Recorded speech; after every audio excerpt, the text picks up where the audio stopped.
Welcome to the GPPD podcast. It's your girl, Whitney.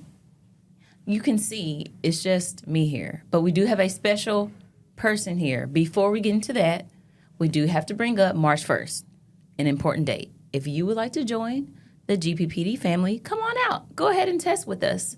See what can happen. I really feel like this is the place to be. In fact, I know it is because other people talk about this is a great place to be. So go ahead and check us out online, grandprairiepolice.org. Now it's time to get to the good stuff. You are, sir, Scott, Officer Scott. Yes. Or what would you like for me to refer to you as? Chris will be fine. Okay. Hello and good morning, Chris. Good morning. Now, people could be viewing this. I'm saying good morning. It may be the evening or, afternoon for them, or maybe overnight for those late, night owls. But tell us some things, just kind of briefly. Let us know who you are, and then we can get into the good things. Well, I'm Chris Scott. I'm a motor officer for the city of Grand Prairie. I've worked in that area since 2014. Wow. Prior to that, I was in patrol. But I'm really where I meant to be now. I enjoyed doing traffic stops, doing accident reports, and that's what we do as motor officers. So that's a little bit about me. Okay, all right. Now, I'm not sure how far we have to go back, but let's go back to Little Chris. Okay. I don't know, maybe you had another little name, but I'm just going to say Little Chris, because when I look at you, I feel like, oh, Little Chris, that's Little Chris right there. Tell us about Little Chris and how you came to be. Well, I was born in Mountain View, Missouri. That far back? Yes, that far back. Well, let's go for it. I was born in Mountain View, Missouri in 1971. Okay. It's been a long time. And you look good, by the way. Thank you very much. I appreciate that. That's flattery will get you everywhere. And my parents moved us here to Texas when I was about 8 years old. My father was in the military.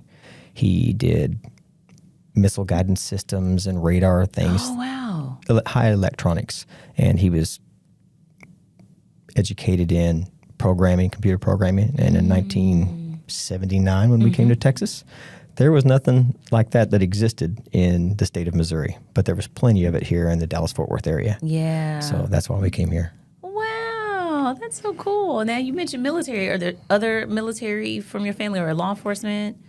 Fire? Might as well just say fire, but... Well, I've got a son that's in the fire academy right now. Okay. But no previous aunts, uncles, grandparents that I can think of that were in the military in law enforcement. Everyone before my father, my grandfather, my great-grandfather, they were all military. Wow. Okay. Now, you were younger moving here, so was it pretty easy to get acclimated, or was there a big, transition for you? The heat. That was a big acclimation. We came here in 79, and the first Christmas we were wearing, short-sleeve T-shirts. This is not Christmas. No, we were used not. to snow. Yeah. We didn't get it. Wow. Oh, man. Now, throughout, I guess, your childhood, would things come up that maybe when you reflect on now, it kind of shows, oh, I could see why I'm in law enforcement, or it was completely just apples and oranges? You had a completely different type of childhood that you can't look back and see the connection. I can see the connection. When I was younger, kid playing recess or playing sports, somebody always ended up getting injured. And I was almost always the first person there to give them an assistance. Hey, calm down, breathe deep, tell me where you're hurting, things like that. I didn't initially start out as a law enforcement. I started out in the medical field. So when I was 19, I worked for an ambulance company that was associated with Fort Worth area. And I was a first responder for several months, and then I went to plenty of calls with first responders, fire, police, and I saw that the police seemed to be having a whole lot better time than I was as an EMT on an ambulance. So that changed my career path. Okay. And that's where I have been serving ever since. Wow. Now, was that just like an epiphany yourself? Or were other people maybe talking with you about it, or maybe seeing something in you and it's kind of just speaking to you? It was an epiphany of my own. In fact, it surprised my wife. She was, you've taken classes for medical. You've been an EMT license. You're working on your paramedic license. Yeah. And I'm like, I'm just going to change and go to police academy instead. Why not? Why not? Wow. Yes. Shot in the dark. Wow. Was there any type of like big or formal discussion you had to have? You mentioned your wife. What about family-wise, just to kind of prepare them? Because some people can talk about some apprehension from family members when you start talking about transitioning or that you're interested in law enforcement. They think of safety, right? Like, was there anything like that for you and your No, family? not at all. My family was very supportive of it. Awesome. I was very fortunate. Okay. Now, what was like Academy during that time? What was it like? What was the structure of Well, it? I did it a lot different than what most people do now. Most people go to a large agency like Grand Prairie or Arlington. They have already gotten some other or have achieved a degree or gotten some college hours, and they apply. They get hired, and then they're sent to police academy, and they learn to be a police officer. I paid for my police academy out of my own pocket, and I went on my own without a sponsoring agency. Yeah.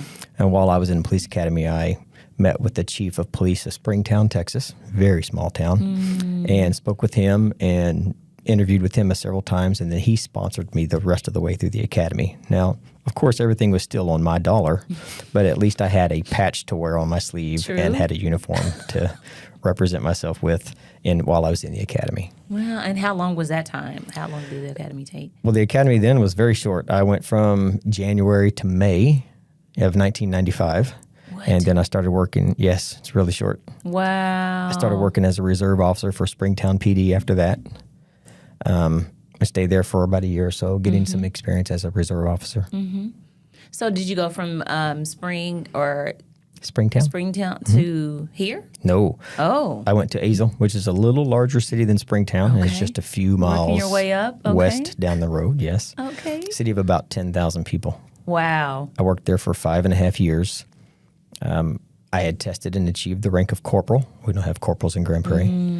And then some things happened between the chief and I at that agency where, because it's an at-will employer, it's not civil service. Okay. So there wasn't quite the same protections there are here. Yeah. And I decided I better start testing at some larger agencies that Yeah. make better money. Yeah. And I tested at Irving PD, DFW Airport, and Grand Prairie. Grand Prairie was the first to call. I was just going to say, what set us apart? First to call. They were the first to call. Wow. Because we called you first, you're here today. Yes, absolutely. Wow. And now 24 years later, Whoa. here I am. You're here. Now, what just keeps you, like, when you see that's a whole journey. What keeps you going? Because some people, I mean, we talk about shift, moving, going to a different career maybe. Like, what has kept you consistent in that? I think that's just a personal thing with me. I enjoy work, number one. I enjoy staying busy. I'm not a person that sits around and just watches TV. Yeah. I like to move and be doing something. That way I feel accomplished at the end of the day, like I've achieved some goal. So that's what keeps me going. It's just my self-drive. And then, of course, when I first started in law enforcement, I enjoyed traffic stops, and I really enjoyed their rush of responding to major accidents. Yeah. And now here I am still doing it 24 years later. Whoa. That's what I love to do. Yeah. And it got me hooked the first time I went to a major accident. I said, I want to learn more about this. Yeah, yeah. So that's what keeps me going. I really love and enjoy my job. Can you remember what it was like to do your first, either like, or both of them, the traffic stop and major accident maybe? Yes, I couldn't believe that I was walking up to a car in a police uniform like, I'm getting paid to do this. I would do this for free. And I was doing it for free as a reserve. Yeah, yeah. But once I became a full-time police officer, I'm like, wow, I can't believe I'm getting paid to make traffic stops. Yeah. Something I love to do. Whoa. Did it seem to like come natural, or did you had to really kind of work on the development side? Some people seem to be natural with, they have great people skills, they're great communicators. Oh, Lord, no. I wasn't a great people skills person, and I wasn't a great communicator. Oh. It's just something that it got better over time.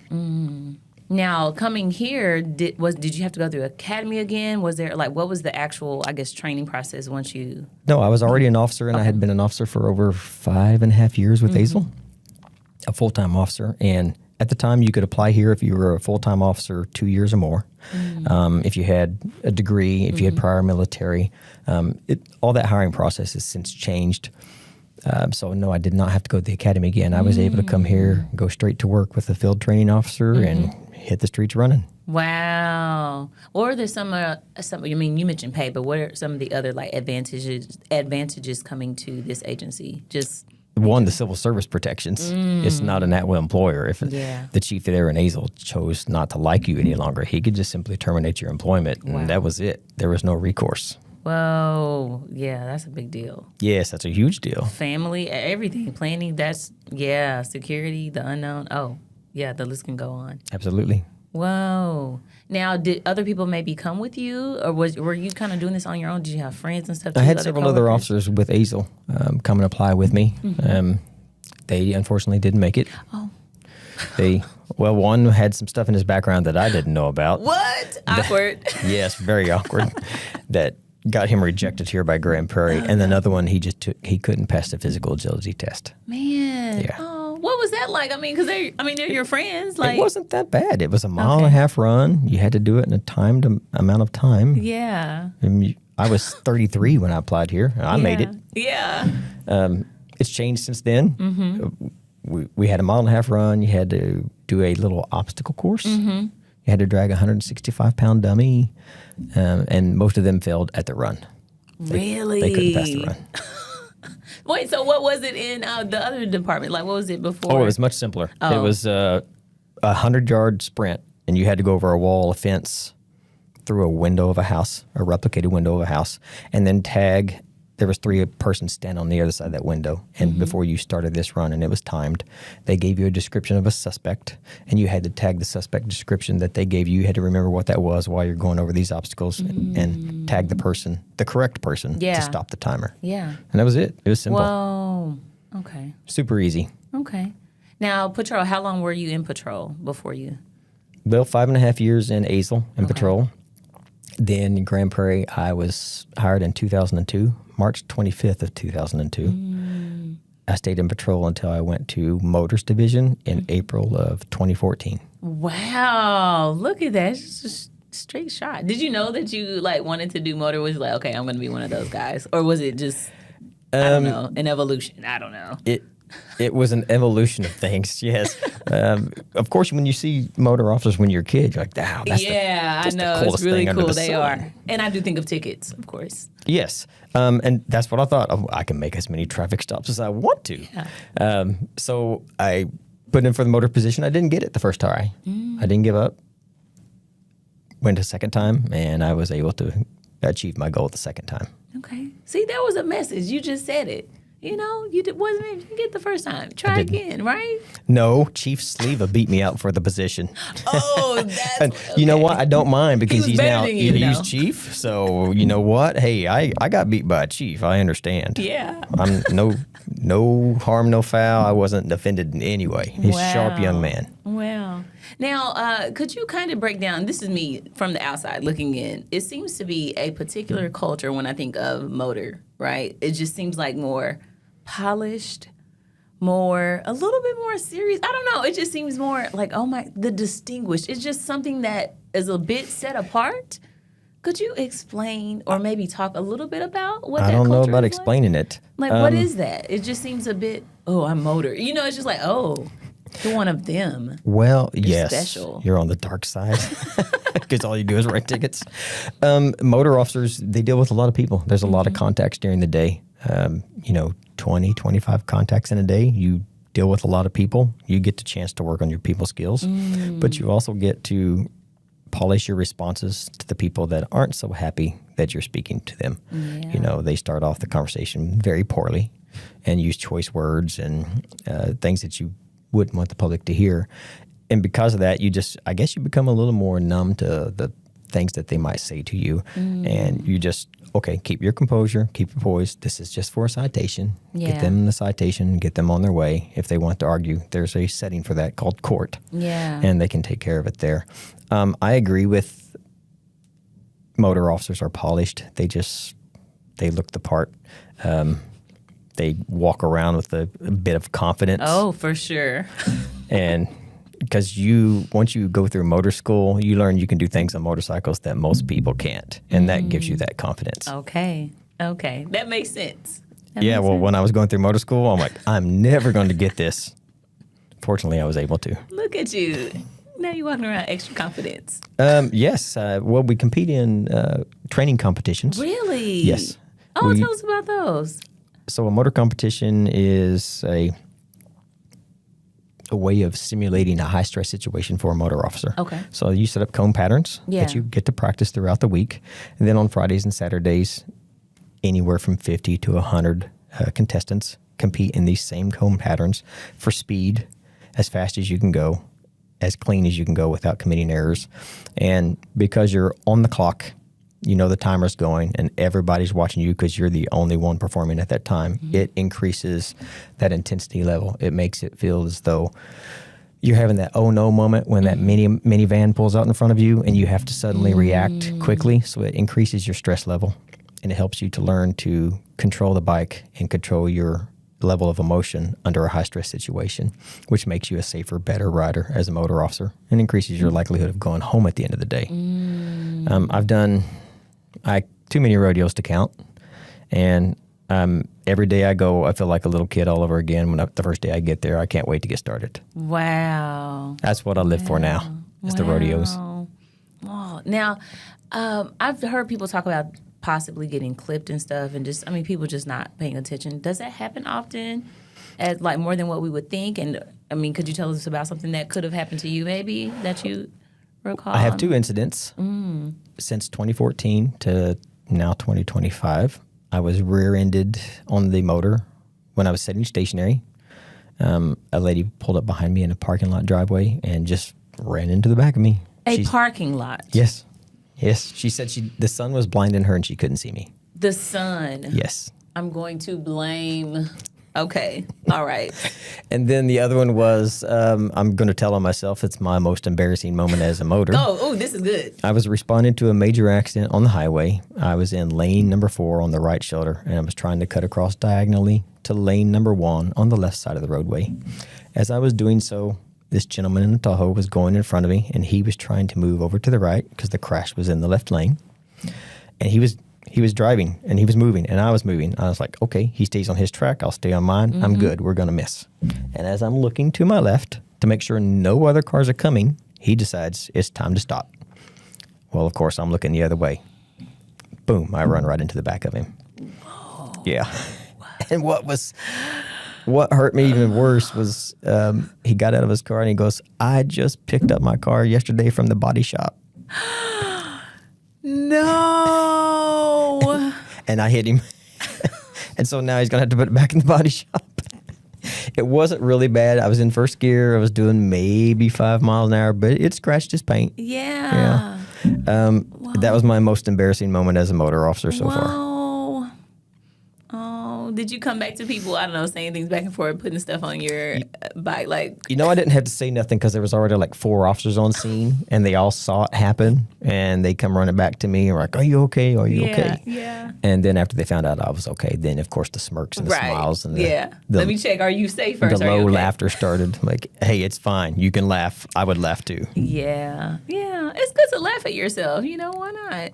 Oh, have you ever had those times where, like, I don't know, maybe someone responds to you in a way that almost, not saying you're at a loss for words, but you really have to, I don't know, collect your thoughts and get your words together before you actually respond, just based on, whoa, I was not expecting you to say that. Has there ever been a time like that? Yes, a few violators. Some people are brutally honest, and they'll tell you, I know exactly why I was pulled over, and they flat out say it. I'm sorry. I apologize. I take responsibility. It leaves you at a loss for words. You build that defense mechanism for those people who are like, "What you pull me over for?" Yeah. And then you have someone so polite, like, "So I'm so sorry, officer." Oh. Then you're like, "Well, great. Now I still have feelings." Yes. So now I'm gonna give you a warning. Yes. Because when the lights come on, you're a motor officer. Most people expect to get a citation. For sure. They know motor cops, they don't mess around. They're serious about what they do. Yeah. And if you get lit up by a motor officer, you're getting a ticket. Yeah, for sure. Yeah. What is there like a number one excuse that people give the violators? Like, is there something that seems very consistent? I don't know, like I was trying to get to work. I don't know, Most of the response is that I'm late for work. Okay. That's what I have ran into. Have you ever been like that random, I don't know, I'm trying to get to a hospital, somebody's dying. Not to get so dark and dramatic, but I have to use the restroom. I'm going to go on myself because you just stopped me. Multiple like something. people saying I have to go to the bathroom. I have, over the course of, since 1995 of being a police Yeah. officer, had several people say they ran her out to the hospital. Really? Yes. Mm-hmm. Okay. With that, they get the ticket. Do you follow them to see are they really going to the hospital? Well, no. Like- When I was an officer in Azle, yes, because the hospital was right there in the city of Azle. And I'd say, okay, I'm going to give you the benefit of the doubt and follow you to the hospital. Okay. We're going to see. Then, of course, if they didn't, then they would get the citation. Here, most of the time, they're going to Dallas. I'm not going to follow them all the way to Dallas to verify they're going to the hospital. Yeah. I was like, okay. I don't know if y'all do like courtesy escorts. Like, I need to get to my mom and let me. Nope. No. Never done a courtesy escort. But I've had, you just kind of follow your gut feeling. Yeah. Most people, they're not really good liars. They're shaking really hard, and you realize, oh, they're just giving me a line to get out of a ticket. True. I mean, and you have all this awesome experience to go on, too. Well, we have a body camera sitting right here, and it picks up my voice very well. Yeah. And there's been multiple people that I've written a citation to after they said they were out to the hospital, and then they sit there and look at the ticket, and they're reading it, looking over the ticket, and I'm explaining, well, they must not had the emergency that they were trying to lead me to believe, because they're free to go. Yeah. I've given them their license, given them their citation, and here they are still sitting here. Yeah, yeah. Do you ever have those moments where you really have to have like a serious conversation? I kind of think of younger people, but it could be someone of whatever age, but to really say, you know what, you could have really lost your life. One of those type of serious moments. I'm only asking that because my own experience when I was younger, I had an officer do that with me. He was just like, it was DPS. He was like, look, like, you will be dead. And then your family will have to find out that this college student was just driving super fast, and like there's no ending to that. I mean, I remember it till this day because he had a serious talk with me, and it helped me. And that's good that he had that positive interaction with you. Yeah. Most of the time when we light up the red and blues, people, they know it's going to be a negative interaction. Yeah. So it is nice to get that from time to time. But yes, it's mostly younger people that don't realize that the speed they're traveling is really, really unsafe. It's not reasonable. It's not prudent. And like your trooper advised you, if something were to happen, this is not survivable. And that's a permanent ending. It's not going to change. I mean, if you hurt someone, kill someone, there's no taking that back. Yeah. It's usually young people. For sure. Yeah, because it's like during that time I wasn't thinking even laws of motion, like my body is traveling. Is going to keep, I'm not thinking that though, because I'm in my car and in my head I'm stationary, but no, I'm moving. I'm going to keep going. I wasn't even thinking of that either. Right. Yeah. Well, when you go to accident investigation school, whether it's advanced or recon, you learn about kinetic energy and speed and velocity. It would open your eyes as to how much kinetic energy is behind a vehicle moving 55 miles an hour. And then all of a sudden you come to an immediate stop at zero. Yeah, our human body and our organs are not designed to take that kind of decrease in velocity so quickly. Yeah, yeah. Have you had to like testify and things like that at all? I've testified in several civil cases involving collisions. Yes. What is that like? It's no fun. It's no fun at all. You're there for someone suing somebody else, but then, of course, one person is asking questions of you to benefit their client. Of course. And they're super nice and polite. But then the other one is trying to destroy you because they want you to make some kind of error. And so now you feel like you're being attacked personally. It's their job. They're defense attorneys. That's what they do. Yeah. But it's still no fun. No, it's not. Yeah. And then, of course, you're either called by one party or the other, and they're usually nice, and they give you like a $10 check. Here you go. Thank you for coming and testifying. Thank you so much. Yeah, thank you. That'll pay for part of my lunch at McDonald's. Yeah. Now, going from patrol, then motor, like, has it been where it's like, yes, this is where I'm going to be. Absolutely. This is what I see, and there's no, okay. Like, you're solid on that. I'm staying motors, yes. If the chief came to me today and said, I need you to go back to patrol, I'd say, well, sir, I'll be visiting human resources. Wow. I'm going to turn in my retirement letter. Whoa. Yes, I love it that much. I would, it's not that I wouldn't want to do the job as a patrol officer. Yeah. I enjoyed that when I was Yeah. doing it. It's just that I would be there and I would see the motor officers doing something that I so deeply love to do. Yeah. I would miss it, and I would have an actual real heartache and heartbreak that I couldn't do that any longer. I can't imagine not doing it. Wow. Now, like other officers, or even when I'm thinking if it gets into other like detectives, different, departments throughout a police department, what is it that really sets motor apart from everyone else? Or even if someone was kind of thinking about it, but they may be thinking, oh, I don't even know if I could do that because I really admire them, but I'm not sure what really, sets you all apart. What is that? Well, I would say that, of course, under the color of blue, we're all brothers and sisters. Yeah. But when you get into a motor division and you start meeting other officers from other agencies, you find out it's a really close brotherhood. It's even closer than just your patrol officer buddies. I can't name the number of times that someone has come up and given me a hug and, cried with me saying, hey, I'm praying for you. I'm praying for your wife, your family, safety on you. I guess maybe because the risk is higher that you'll get injured or possibly killed while on the motorcycle. Yeah. But it's a very tight-knit brotherhood. Now, people getting into motors, if they're looking for something different but than patrol, it's not quite as call-driven as what patrol is. Okay. Patrol, you respond to calls. Yeah. As a motor officer, you can kind of choose the area of the city you want to work. Work as fast as hard as you want, or kind of pace yourself throughout the day, so you're more in control. It's kind of like, okay, what do I want to do today? Yeah. And it makes it nice because it's my playland where I want to go for the day. Right. Oh, that's cool. Okay. Now I know we've been talking heavy on your job, right? But what are some things outside of this place? It's good to have, that self-care routine, the hobbies, those kind of things. What are some things that kind of help Chris out? Working out, I don't know, whatever those things are. I do love to work out. You can't tell it with the big jacket and stuff on. I like to keep in shape. It's a young man's game. I'm 53. Whoa, did you all hear that? I've got to stay in shape to try to hang with some of these youngsters like Officer Bo around here. You can outrun him. Let's go. Do a test right Oh, now. Lord, You can no, do it. no. I wouldn't even try. I know he'd smoke me. I've seen him. He's fast. It's a young man's game.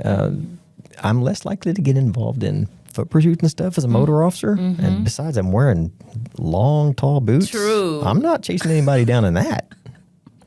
I'm just not. But working out is a stress relief for me. I live a long ways from Grand Prairie. I'm an hour and 10 minutes one-way drive home. Oh, one way. One way, yes. I live in Paradise, Texas. Oh. So that's my decompress time. Yeah. So by the time I get home, see my wife and kids, all of work, the day is all behind me. And so the rest of my time is spent with my 10-year-old who is very active in sports. Oh, wow. And he's always wanting to play baseball, Yeah. basketball, something. And he keeps me super busy. Yeah. Now, how many kids you have? Well, I have 5. Really? What are the Yes. ages? 24, Okay. 21, 18, and 10. Whoa. Okay, I see the gap. Yes. That was just, okay, let's go ahead and get the basketball team now. Well- Round things off. You're right. The first 2 were from a previous marriage.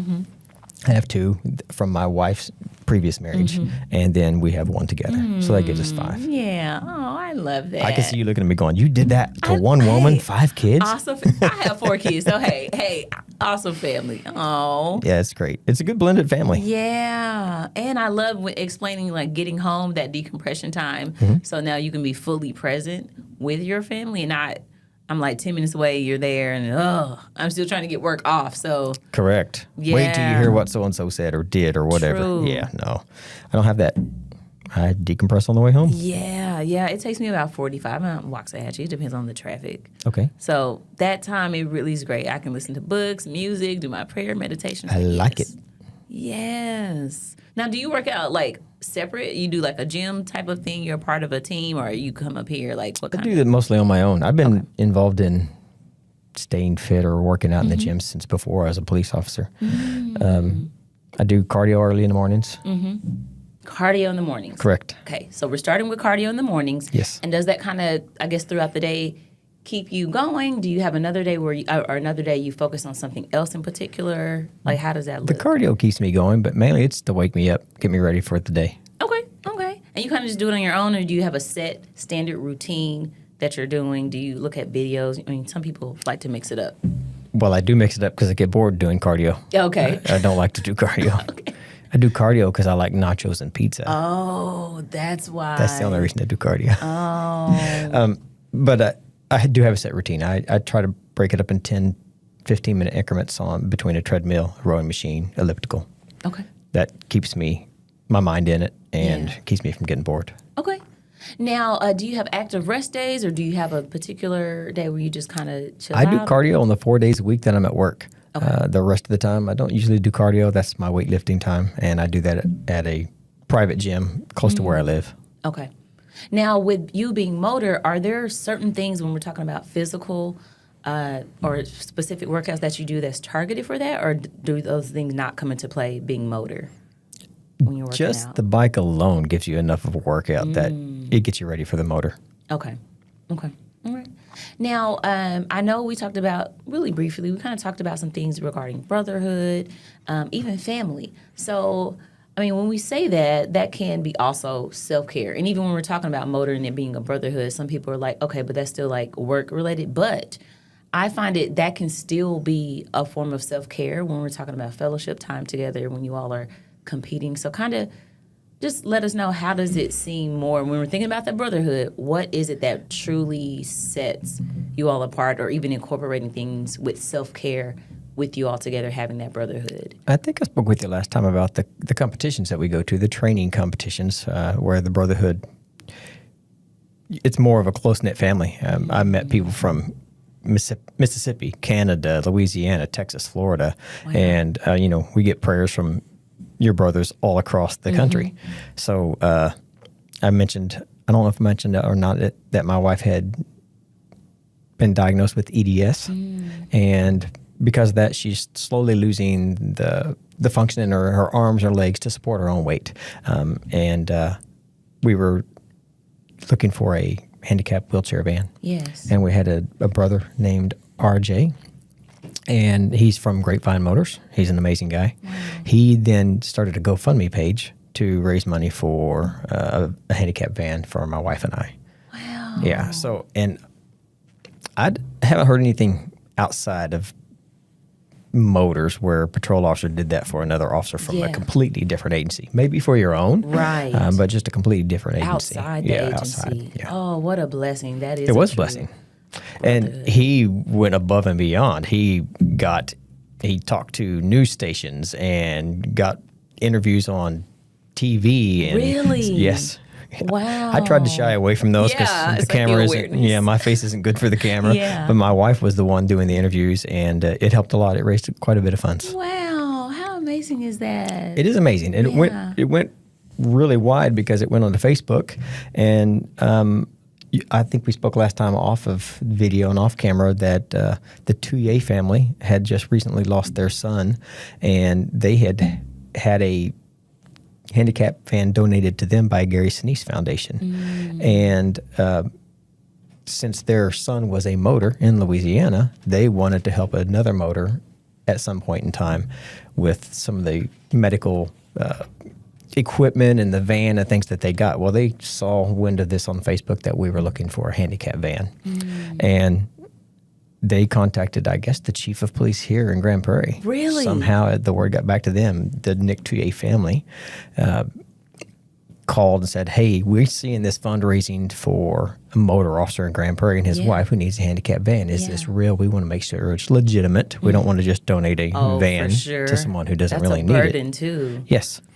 And, of course, long story short, it was true, and Chief and Lieutenant all contacted me quickly and said, hey, you need to be in Louisiana by, like, Friday, and this is Wednesday. What? Yes. So quick. To pick up this van and go down there because this family's wanting to donate the van to you. Oh, praise God. Amen. Wow. Exactly. Praise God.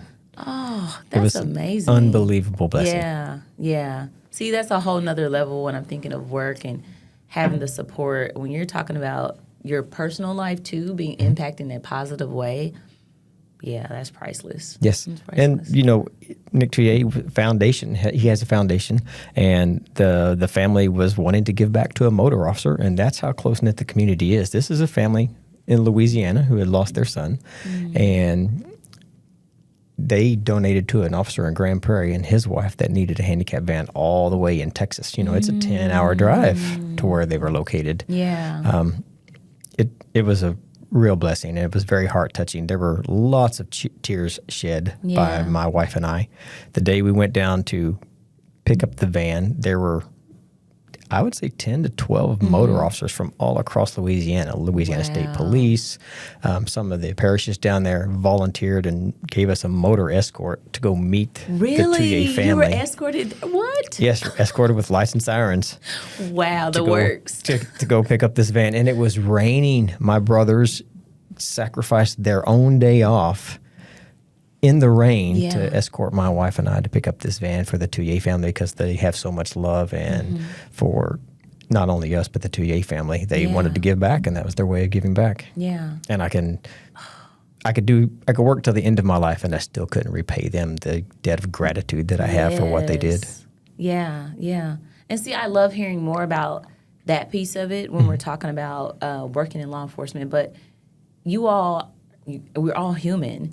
And I think sometimes we can miss humanizing our officers and not realizing their family systems and other things that they benefit from. And when it's public, so something like this, that's so amazing because other people are a part of it too and get to see and witness. Yes. Yeah. And we attend a competition down there yearly at the Gulf Coast competition they have for motors down there. And that's how I'd met several of these officers. They had all met my wife. They knew about her condition. And we got the van, I think sometime in July. And then they held their next competition, I believe it was in October. And when I went down there, I went back and, my wife and I hugged every one of their necks. Of course. I gave them a challenge coin from Grand Prairie PD Motors. It's a small token of my appreciation, Yeah. but it was the least I could do. Yeah. And I see them every year. Yeah. Now, for that particular competition, who won? Well, it wasn't me. Oh, okay. But did you like? But I'm gonna let you I know, did do well. Okay. Okay, that's awesome. Now, I know you kind of told me about your family and your kids. There are 5 kids. Yes. Is it hard to break away, or is it? I mean, with your experience now, is it easy where you can cut it off and it's like, no, I'm fully present. I'm at home and have that maybe one-on-one time with the family with maybe each of your kids, or is it kind of just you just figure it out as you go? Well, the youngest child I have is 10 years old. I have 2 older boys that are already moved out, and then I have 2 younger age children that are still in the house. I'm not fully present all the time. I do a lot of work, Yeah. but our department is very understanding of if you need to take time off for family, that they allow you to have that. And I'm able to spend Fridays practice with my son with baseball, Saturday baseball, that sort of thing. He doesn't think that he's missing out. I wish that I could spend more time with him, though. Of course. Yeah. Yeah. I deal with mom guilt a lot, I must say. But hey, the Lord is going to provide His grace. Exactly. Yeah. Okay. Now, when we're thinking of motor, if there was somebody that kind of is thinking about how can I, well, one, get into law enforcement, but then if I'm kind of interested in motor, how would I even go about doing that? I remember having a friend in college, she always wanted to be a part of motor. She did Really? become a police officer, but she never got into motor. Okay. So I'm just curious, like, how would that even go about? I think the things that you could start with, your education-wise, that would help you is most of the agencies that I know, their motor officers are also accident investigators. And you can go to accident investigation school. There's an intermediate, advanced, or reconstruction, and then it continues on from there. Each one of them gets more challenging as you go along. When you interview as a motor officer, they ask you, do you think you can pass these accident investigation schools? Because it's required of a motor to do this accident investigation. That gives you a leg up on another candidate that may not have the accident investigation schools yet. So if you have an opportunity to attend one of those schools, I would say start there. That's a good nugget. Yes. Yeah. Okay. Now, I'm just curious, just more so curious when thinking about your family. Now, when I'm thinking your children, are any of them leaning towards law enforcement or something in the field of maybe first responding? I don't know, something like that, military? I have a son. His name is Kyle, and he is in firefighting school. So, in fact, we just went last weekend, and he graduated from that. Now he's moving into the medical portion of it, where he's doing his medical training. Yeah. So he chose firefighting, and I led him that route. I did not want him getting into police work. I wanted him to do the firefighting side of it. Yeah. Okay, so shout out to fire. Yes. Okay, yeah. Awesome. Okay. And he's a big boy. He's Really? he's 6'2", about 240. So What? he's made to be a firefighter. He's huge. Whoa. Yeah, Whoa. I'm 5'6", 160. I wasn't going to mention anything. Right. I was just going to say, well, maybe what part of the family did that come At the time, it came from my wife's side because her dad, her brother, all of them were right at 6 foot Yeah. or taller. So Whoa. that was from her genealogy. Whoa, that's so, yeah, I know. My husband always jokes about, because his siblings, his brothers are taller than him, and it's like and his father too. So the joke is, well, my granddad. So thanks, Grandpa. Like, Exactly. I got your height, and it skipped over. Yeah. Okay. Well, before we leave, it's great to kind of you gave in particular something specific to say about if you wanted to do motor, but overall, are there any type of words of wisdom or advice that you could say to people that are tuning in, looking at this? Maybe they have certain views on law enforcement. Mm-hmm. Maybe they are considering it, but they're kind of on the edge. What kind of things would you want to say to them? I would say no matter what your religion might be, have some kind of faith-based orientation. You need something that grounds you to what you believe is right and wrong. If you at least follow your heart of how you're going to treat people or what you're going to do, the decisions you make as a law enforcement officer, this is right, this is wrong, you probably won't be led astray if you follow your heart. You're not going to do something that is right on the line or the border of doing something wrong or getting yourself into some kind of trouble. I myself couldn't imagine doing this job without having a belief in a higher being or a deity or a God that I can rely on and go, Lord, give me wisdom today, Right. or help me with this call. I don't have a clue where to start. Right. I mean, when you walk up to someone on a traffic stop, sometimes the first words out of their mouth are anger, and they're upset with you. I don't always have the right words to say, but oh gosh, Lord, give me the right words. Give me grace. Give me the right words to say. Calm them down so this doesn't go any further, because it doesn't have to. It's just a traffic stop.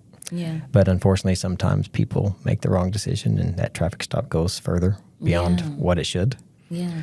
So have some kind of faith-based orientation. Sure. Yeah. Oh, that's good. That's good. Now, if someone has maybe decided, or how would a person decide if this is really not for them? Just based on your experience, what have you seen? 'Cause It is not what you see on TV. 99% sheer busting, boredom. kicking down doors and running. You get the 1% sheer terror. You're bored most of the time. I mean, there are days you go from call to call to call. It's as busy as it's as fast as you can go. Yeah. And then you look at your clock and realize, oh my gosh, it's the end of shift. Right. Then there are other days you look at your clock, oh my gosh, this day's never going to end. Yeah. But it's never the same. Yeah. It's always different. At least if you're on patrol and on motors, Yeah. Yeah. because you never know what the day may bring. Yeah. See, that's the exciting thing. I like another little subtle plug to the motor. Yeah. Yeah. Yeah, there's days that I've been just doing normal traffic stops, and then all of a sudden, out of the blue, 1 o'clock in the afternoon, somebody decides they want to run, and now here you are in a pursuit. All I was trying to do is write a speeding ticket. Right. And you just want to keep going. Yes, and now so-and-so is running from me. Yeah. Yeah. Okay. Well, I feel like we've been able to cover a lot of things. Thank you for letting us get to know you and kind of explore some things in and out. Now I know more about you that I didn't know before. Thank you for that. You're very welcome. All right. We'll end things here. Until next time. Bye.